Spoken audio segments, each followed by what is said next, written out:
In this video, I'm going to show you how to release your music on Beatport via DistroKid. It's actually pretty simple. When you are releasing your music, when you get down to the bottom section on DistroKid with all the extras, you're going to see the Beatport Extra. As you can see, Beatport Unlimited uploads $10 a month.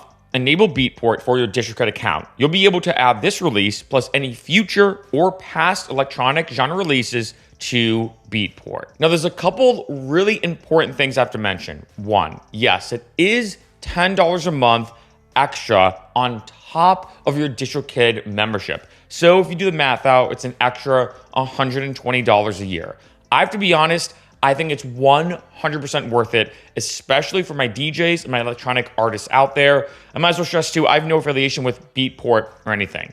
The second thing, which is kind of nice, is you do this once and that's it. You don't have to check this every time. Once you check that extra, Beatport will now automatically appear when it comes to uploading in your stores section. Another cool thing about this feature, especially let's say if you have multiple artists, is you do this once on one DistroKid account. So I've released music under multiple different artist names and projects. And the good thing is I do this once for my entire DistroKid account, so I can still release, let's say, all these different releases on Beatport under numerous different artist names. So it's not $10 a month per artist. It's $10 a month for your DistroKid account for unlimited releases. The big thing to keep in mind, and I just want to say this as a quick side note, like they mentioned on the extra, is you have to have that electronic genre selected.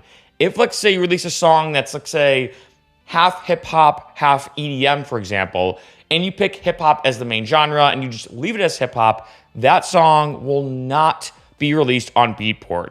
You have to select the electronic genre. And then, in case you didn't know, every single time you select the electronic genre on DistroKid, you then also have to select the exact subgenre. It's kind of interesting that when it comes to electronic music on DistroKid, you are actually forced to pick a subgenre of electronic. You can't just release it as electronic. You have to also pick a subgenre. And I have to be honest, because I know a lot of people might want to know, like, well, is it worth it or not? 100% yes. You know, Beatport, and it says this on the extra, is really the biggest platform when it comes to DJs and electronic music.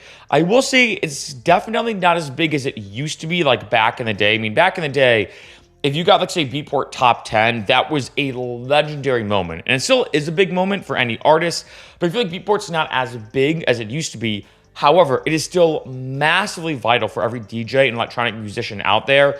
And there's gonna be a certain point, this is what happened with me, I now make way more than $10 a month just from Beatport. So as you can imagine, yeah, maybe in the beginning, you're like, oh man, I'm shelling out $10 extra a month. You know, it's kind of gonna cost me more money to release my music. Once your music gets steam, you know, kind of gets out there, starts being played, starts getting more popularity and everything, you're going to be making more than that $10 extra a month. And one last point I do definitely have to say, I've done some videos about this, is remember, for my non-EDM artists out there, you may be wondering like, well, should I even be listening to this video? Is Beatport even worth it for me if I'm not a DJ or I'm not an electronic musician? I actually say yes. Now, of course, if let's say you're making metal music, I'm not sure if Beatport is completely worth it. But if you, let's say, make funk music or even some reggae music or hip hop especially, or different genres that could be kind of have some electronic elements, I say, why not? Remember, a lot of people go to Beatport not just to listen to music, which of course, I mean, Beatport is a listening music site, right? It is a music service, but it's a lot of DJs going to Beatport to find music to play out live. And I mean, if you think about it, if let's say you release a hip hop track that has some EDM elements, let's say you release like a funk or soul or a dance hall record, let's say you release, I don't know, let's say even like a rock song, but it has like a bunch of like electronic synthesis and whatnot. You never know. Let's say you release it, you put it on Beatport, and a DJ picks it up being like, wow, you know what? This kind of rock song could work well with my dubstep set or a bass set when it comes to EDM. I'm actually going to buy it or purchase it and use it in my DJ sets. And if you think about it, one unique thing I really love about DJing, and this, again, could be a whole other video, is a very unique genre that's very kind of primed upon playing other people's music. I still remember when I was in Vegas, luckily got backstage and got to hang out with Skrillex and talk to him. One big thing he said to me that always struck me when I said to him, I'm kind of paraphrasing this, like I kind of was talking to him like, hey man, I'm just kind of curious, like what did you do to get to where you are? Like I said that a bit better because but I was just kind of curious, like, okay, how'd you get to where you are now? And one thing he said, which always struck me, because most DJs or artists are like, oh, well, I make great music. I constantly want to evolve, et cetera, et cetera. He said, look, I made music that I thought other DJs wanted to play.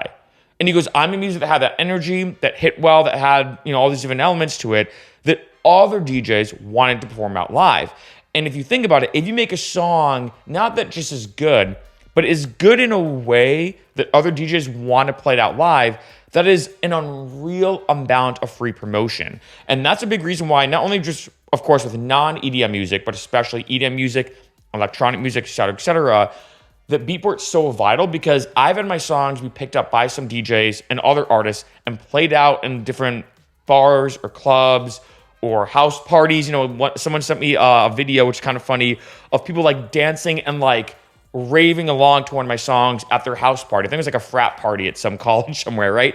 And I mean, if you think about it, as weird as it is to say, if other people are performing your music out live, which is a big thing in the electronic music world, that is free promotion, more people hearing your song, more people, Shazamming it too, being like, oh, whoa, what is this, song I'm hearing right now that hit Shazam and stuff like that. That's why I think Beatport is super, super vital, especially for my electronic artists.